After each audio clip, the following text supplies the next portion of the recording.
এই নিয়ে 11 বারের মতো পাত্রপক্ষের সামনে বসবো আমি নিজেকে প্রদর্শন করতে। যেন আমি নারী নয়, বাজারের পণ্য। এই পণ্যটা নিয়ে দোকানের মালিকের বড় চিন্তা। পণ্য পছন্দ হলে ক্রেতা কিনবে, পছন্দ না হলে কিনবে না, চলে যাবে। যাওয়ার সময় 10টা মন্দ কথা বলে যাবে। ঘটককে রাগ দেখিয়ে বলবে, তুমি একটা বাটপার মিয়া, 500 টাকা ঘুষ খেয়ে আমাদের এখানে এনেছো, বেকার সময়টা নষ্ট করেছো আমাদের। এই মেয়ের সাথে আমাদের ছেলের কোন দিক দিয়ে যায়? একে বিয়ে করিয়ে নিলে তো আমাদের আলো ঝলমলে ঘরটা আঁধারে ঢেকে যাবে। এসব আমি মন থেকে বানিয়ে বানিয়ে বলছি না, এর আগে 10 বার এরকম হয়েছে। মা আর ভাবিরা মিলে আমায় সাজুগুজু করিয়ে পাত্রপক্ষের সামনে বসিয়েছে। আর পাত্রপক্ষ আমায় রিজেক্ট করেছে। রিজেক্ট করার কারণ আছে, কারণটা হলো আমার গায়ের রং ময়লা। আপনারা যাকে কালো বলেন, ওই রংটাই আমার গায়ের। আর এই জন্য অসংখ্যবার আমায় অপমানিত হতে হয়েছে। ওরা আমায় দেখে সামনাসামনি বলেছে পছন্দ হয়নি, মেয়ের গায়ের রং চাপা। এরপর আমি সিদ্ধান্ত নিয়েছি, আর নয়, অনেক হয়েছে। মাকে সাবধান করেছি, ভাবিদের বলেছি, আর একবার যদি আমায় এভাবে সবার সামনে বসিয়ে এরকম অপমান করা হয়, তবে আমি সত্যি সত্যি গলায় দড়ি দেব, এটা তোমাদের সাফ সাফ জানিয়ে রাখলাম। এরপর মা বিরাট কাণ্ড করলেন। নামকরা এক ঘটককে 5,000 ঘুষ দিয়ে বললেন, আমার মেয়েটার একটা গতি করে দাও। ঘটক অনেকগুলো টাকা পেয়ে খুশিতে আত্মহারা হয়ে উঠে বলল, আপনার আর টেনশন নাই ভাবি সাহেব, এই সপ্তাহের ভিতরেই আপনার মেয়ে পরের ঘরের বউ হইব। ওয়াদা করলাম, আমি যদি এই কাজ করতে না পারি, তাইলে আমার একটা কান আপনি নিজের হাতে কাটবেন। কথাগুলো বলে ঘটক তার সুপুরিতে ক্ষয়ে যাওয়া হলদেরে দাঁত বের করে হাসল। ঘটক চলে যাবার পর আমি মার সামনে গিয়ে রাগে অভিমানে কেঁদে ফেললাম। কাঁদতে কাঁদতে বললাম, মা, তোমার কি একটুও খারাপ লাগে না এই যে মানুষ আমায় বারবার অপমান করে যায়? সত্যি করে বলো তো, আমি কি তোমার আপন মেয়ে? মা মায়ের সঙ্গে সঙ্গে জাপটে ধরেন। মায়ের চোখে জল কিলবিল করে ওঠে, গলা ভিজে ওঠে জলের তোড়ে। মা কাঁদো কাঁদো গলায় বলেন, মায়ের কষ্ট তোরা বুঝবি, আমি কি শখে এমন করি? আমার মনে কি খুব শান্তি? তোর বাপ নাই, আমার শরীরও দিন দিন খারাপ হচ্ছে। কখন মরে যায় তার নাই ঠিক। আমি মরে গেলে তোর কি গতি হবে? কে তোরে দেখবে বল? মা কাঁদেন, আমায় জড়িয়ে ধরে কাঁদেন। তার শরীর কেমন থরথর করে কাঁপতে থাকে। বুকের ভেতর থেকে নেমে আসে দরদ, আমার শরীর কেমন জুড়িয়ে দেয়, বড় শান্তি লাগে আমার। মা বলেন, আমার মন টানছে পুষ্প, এবার কিছু একটা হবে দেখিস। আমি কথা বলি না, আমার আর বিশ্বাস হতে চায় না। 10-10 বার প্রত্যাখ্যান হবার পর নতুন করে এই নিয়ে আশা জাগবার কোনো কারণ দেখি না। তাই মায়ের দুঃখ ভরা মুখের দিকে জল ভরা চোখের দিকে তাকিয়ে আমি নতুন করে নিজেকে প্রদর্শন করতে প্রস্তুত হই। ভাবিরা কাছে এসে কানে ঝুমকো পড়ায়। একজন বলে, কপালে একটা নীল টিপ পর, ভালো দেখাবে। একজন বলে, হাত ভর্তি চুড়ি পর, সুন্দর দেখাবে। একজন বলে, হলুদটা দেয়াতে ভালো হয়েছে, কালো রংটা ঢেকেছে। আমার ভেতর থেকে এসব শুনে কান্না বেরিয়ে আসতে চাইছে। আমি জানি গায়ের রং তো সৌন্দর্যের কিছু না, সৌন্দর্য থাকে মানুষের ভেতরে, কিন্তু এই সমাজের আর কেউ এসব বোঝে না কেন? সবাই বউ দেখতে এসে সবার আগে খুঁটিয়ে খুঁটিয়ে গায়ের রংটাই দেখে কেন? ভেতরটা দেখতে পারে না। চোখ থেকে টপ করে এক ফোঁটা জল গড়িয়ে পড়ে। মেজো ভাবি আর্তনাদ করে ওঠে, কি সর্বনাশ, কাঁদছিস কেন তুই? মেকআপটা যে উঠে যাবে। ভাবি আমার মেকআপের কৌটো খুলে তুলিতে পাউডার তুলে নেয়, আবার তুলি দিয়ে ঘষতে থাকে আমার গালে। আমার নিজেকে তখন এত অসহায় মনে হয়, বিয়ের প্রতি আমার একেবারে অনীহা চলে আসে। ইচ্ছে করে চিৎকার করে বলি, এইসব বিয়েটি আমি করব না, তোমরা আমার কাছ থেকে দূরে সরে যাও বলছি। কিন্তু মায়ের মুখের দিকে তাকিয়ে আমি চুপ থাকি। মাকে আমি কষ্ট দিতে চাই না। ছোট ভাবি আমার সামনে এনে আয়না মেলে ধরে। আয়নায় তাকিয়ে আমি অবাক হই, আমাকে সত্যি সত্যি সুন্দর লাগছে।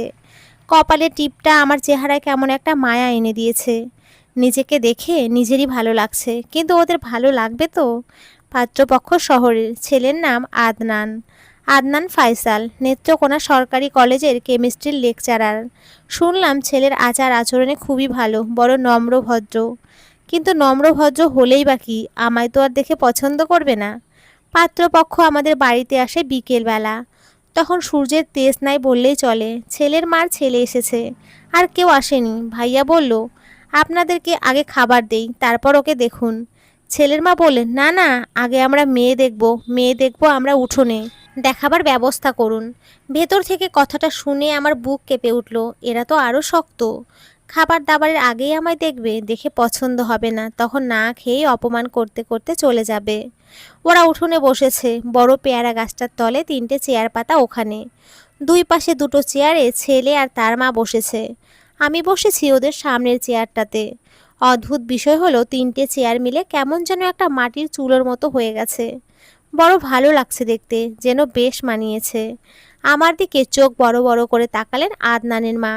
আদনান চোরা চোখে বার কয়েক তাকিয়েছে, আমি বিষয়টা ধরতে পেরেছি। আদনানের মা গলা খাকুরি দিয়ে বললেন, কি নাম তোমার মেয়ে? গুলশান আর পুষ্প। খুব সুন্দর নাম। আচ্ছা পুষ্প, তুমি গান শুনতে পছন্দ করো? আমি বললাম জি। কি ধরনের গান তোমার পছন্দ? রবীন্দ্রসঙ্গীত। গান গাইতে পারো? খানিক সময় চুপ থেকে বললাম জি। মনে মনে বলছি, পছন্দ হয়নি এটা সোজাসাপটা বলে দিলেই তো হয়, অত অভিনয় করবার কি প্রয়োজন আছে এখানে? আমার ইচ্ছে করছে ওদের সামনে থেকে নিজেই উঠে চলে যাই, কিন্তু কেন যেন পারছি না, বসেই আছি এখানে। আদনানের মা বললেন, একটা রবীন্দ্রসঙ্গীত গাও তো মা। এই এতক্ষণে আদনান কথা বলল। ভরাট অথচ মিষ্টি গলায় সে তাড়াহুড়ো করে বলল, মা ওনাকে বলো আয় তবে সহচরী গানটি গাইতে। আদনানের মা মিষ্টি করে হেসে বললেন, মা তুমি এই গান জানো? আমি বললাম জি, রবীন্দ্রনাথের জনপ্রিয় সবগুলো গানই আমার মুখস্থ। আদনান দেখি মিটিমিটি হাসছে। হাসি সে দেখাতে চায় না, কিন্তু আমি বুঝে ফেলেছি সে হাসছে। আদনানের মা বলেন, গাও মা, আমি গান ধরেছি। আয় তবে সহচরী হাতে হাতে ধরি ধরি, নাচিবি ঘিরি ঘিরি গাহিবি গান। গান গাইতে গাইতেই দেখলাম আদনান সাহেব আমার মুখের দিকে হা করে তাকিয়ে আছে, তার পলক পড়ছে না আর। গান শেষ হলে আদনানের মা আমায় বললেন, পুষ্প তোমায় একটু জড়িয়ে ধরতে পারি আমি? আমি উপর থেকে নিচে মাথা ঝুঁকিয়ে বললাম জি। তিনি আমায় জড়িয়ে ধরলেন শক্ত করে, আমার কপালে চুমু খেয়ে বললেন, আলহামদুলিল্লাহ। এই আলহামদুলিল্লাহর মানে তখনও আমি বুঝিনি। তিনি এরপর বললেন, শরবত বানাতে জানো? আমি বললাম জি। তিনি বললেন, ঘরে যাও তো মা, শরবত করে নিয়ে আসো। আমি বুঝতে পারছি না আসলে কি ঘটছে। আমি ঘরের ভেতরে গেলাম, গিয়ে 2 গ্লাসে লেবু চিনির শরবত করে নিয়ে এলাম। আদনানের মা ট্রে থেকে শরবতের গ্লাস উঠিয়ে 1 ঢোক শরবত মুখে নিয়ে বলল, বৌমা শরবত ভালো হয়েছে। আদনান এখন আর হাসি লুকোবার কোনো চেষ্টাই করছে না, সে হাসছে। তাকে সুন্দর লাগছে, কিন্তু আমি বিশ্বাস করতে পারছি না কিছুই। আদনানের মা যে কথাটা বললেন তা কি সত্যি সত্যিই বলেছেন নাকি আমি ভুল শুনেছি তা বুঝতে পারছি না। আমার খুব খারাপ লাগছে। এরই মধ্যে এখানে এসে ভাবিরা উপস্থিত হলো, ভাইয়ারাও এলো, মা এলো, বড় মামা এলো। এদের সবার সামনে আদনানের মা বললেন, আপনাদের আপত্তি না থাকলে আমি আংটি পরাতে চাই আমাদের বৌমাকে। সবাই বলল, আরে আরে কি বলে, আপত্তি থাকবে কেন? আমাদের কোনো রকম আপত্তি নেই। কিন্তু আদনান হুট করে বলে বসলো, আমার একটু আপত্তি আছে। শুনে ভয়ে মুষড়ে উঠলাম আমি। যা বুঝবার বুঝে গেছি। মায়ের পছন্দ হলেও এবার ছেলের পছন্দ হয়নি। সামনে দাঁড়িয়ে থাকা মা, ভাইয়া, মামা আর ভাবিদের মুখেও আধারের ঘন ঘটা নেমে এসছে। সূর্য তখনও সবটুকু ঢলে পড়েছে পশ্চিমে। আমি জানি এই সন্ধ্যা আমার মায়ের সবটুকু আশা সাঙ্গ করে দিয়ে যাবে আজ। কিন্তু অদ্ভুত বিষয় হলো আদনান এরকম কিছুই বলল না। সে বলল, আমরা না হয় এখানে এসে সব কিছু দেখেছি জেনেছি, আমাদের না হয় সব পছন্দ হয়েছে, কিন্তু ওদের নিজেরও তো পছন্দ আছে। তুমি কি পুষ্পকে জিজ্ঞেস করেছো ওর পছন্দ হয়েছে কি না আমায়? বড় মামা আদনানের কথা শেষ হবার আগেই বলল, মেয়ে মানুষ, ওর আবার পছন্দ অপছন্দ কি? আমরা যা বলি তাই। আদনান বলল, মামা সংসার কিন্তু সেই করবে।